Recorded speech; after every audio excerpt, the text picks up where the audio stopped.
Selamat bertemu kembali bersama Ibu di pelajaran Bahasa Indonesia untuk SMA, SMK, MA, dan MAK. Materi kita masih pada bab yang pertama, yaitu teks prosedur. Namun, kita sudah memasuki bagian C, yaitu menganalisis struktur dan kebahasaan teks prosedur.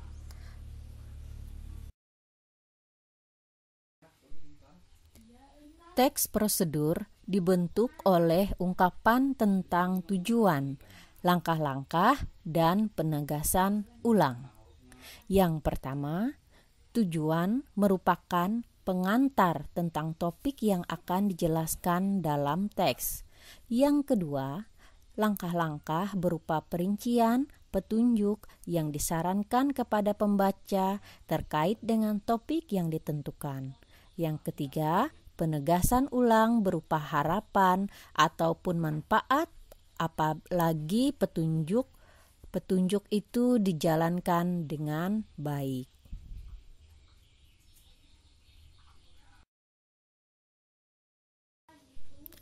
Di sini ada skema tentang struktur teks prosedur. Yang pertama, tujuan. Yang kedua, langkah-langkah atau petunjuk. Yang ketiga, penegasan ulang atau bagian penutup.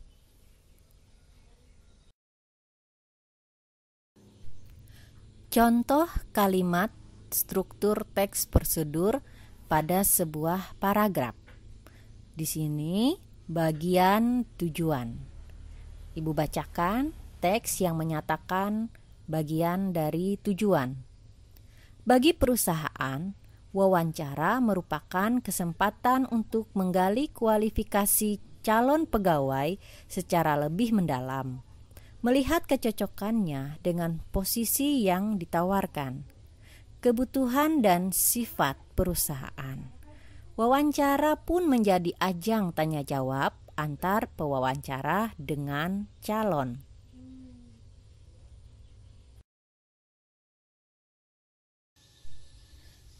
Pada bagian yang kedua dari struktur teks prosedur, yaitu langkah-langkah petunjuk. Pada paragraf yang menyatakan terdapat langkah-langkah petunjuk akan Ibu bacakan. Agar mudah dipahami oleh mitra bicara, kita harus berbicara dengan jelas. Usahakan agar kita tidak berbicara terlalu cepat atau lambat. Atur juga suara agar jelas terdengar. Suara yang terlalu pelan membuat kita terlihat agresif. Penggunaan bahasa yang baik juga menjadi suatu keharusan. Ini merupakan paragraf yang di dalamnya terdapat langkah-langkah petunjuk.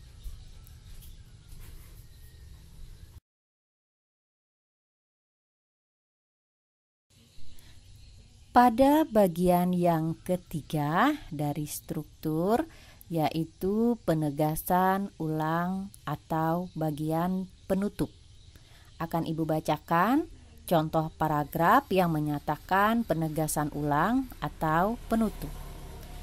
Dengan persiapan matang dan unjuk diri yang baik saat wawancara, kita telah meninggalkan kesan yang layak untuk dipertimbangkan oleh perusahaan.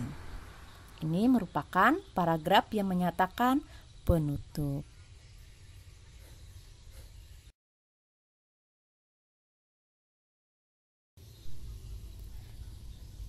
Inilah tugas kalian pada minggu ini. Carilah teks prosedur yang mempunyai struktur lengkap di dalamnya.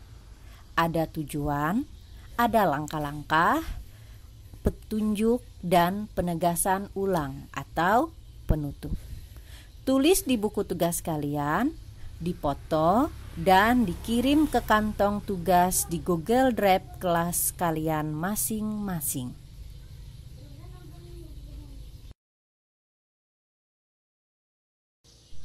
Mengungkapkan unsur kebahasaan teks prosedur. Ciri kebahasaan teks prosedur ada 5.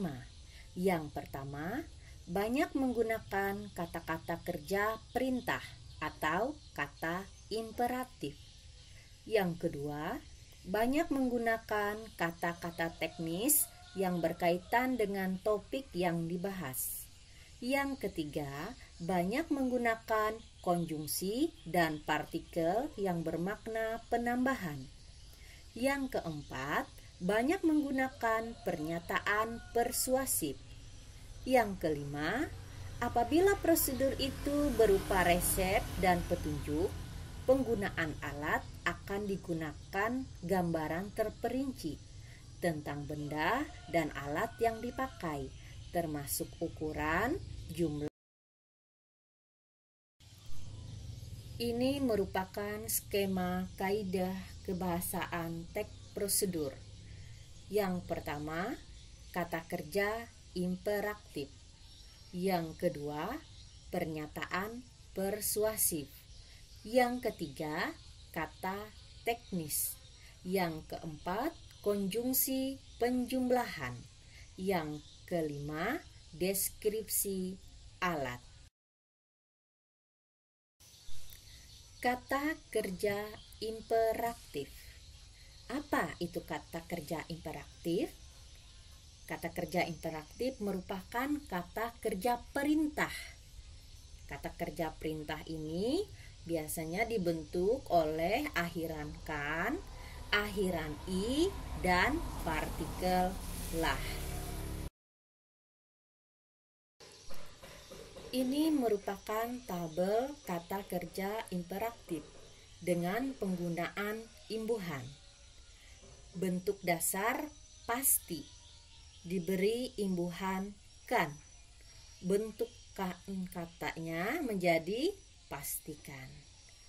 Yang kedua, bentuk dasar tunjuk, diberi imbuhan akhiran kan. Bentukan katanya menjadi tunjukkan. Bentuk dasar kata cerita, diberi imbuhan kan. Bentuk katanya menjadi ceritakan. Bentuk dasar hindar, diberi imbuhan i. Bentukan katanya menjadi hindari. Bentuk dasar jadi, diberi partikel lah. Bentukan katanya menjadi. Kata kerja persuasif. Apa itu kata? Merupakan kata kerja yang digunakan untuk mengajak, meminta, ataupun mempengaruhi tanpa paksaan.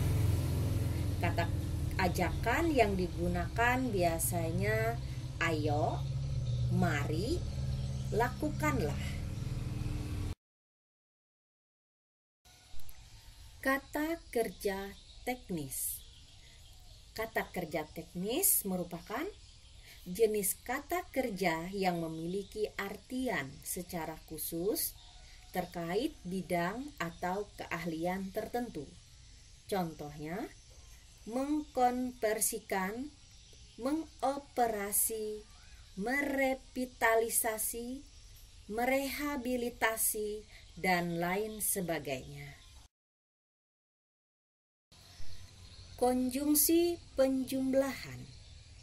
Konjungsi penjumlahan itu merupakan kata penghubung atau konjungsi yang berfungsi meyakinkan hubungan penjumlahan yang terdapat dalam sebuah kalimat hingga alinea.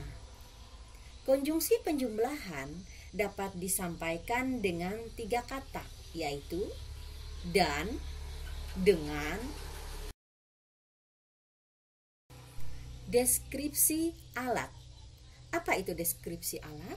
Deskripsi alat merupakan sebuah hal yang dimana alat yang digunakan dalam teks prosedur dideskripsikan atau dijelaskan sebisa dan sedetail mungkin. Contoh, cabai yang digunakan untuk memasak sambal terasi adalah cabai merah yang digiling. Di sini dijelaskan lebih detail lagi. Demikian materi kita pada pertemuan ketiga ini. Apabila ada materi yang kurang jelas, silahkan bertanya di grup WA kelas masing-masing. Akhir kata, Ibu ucapkan terima kasih.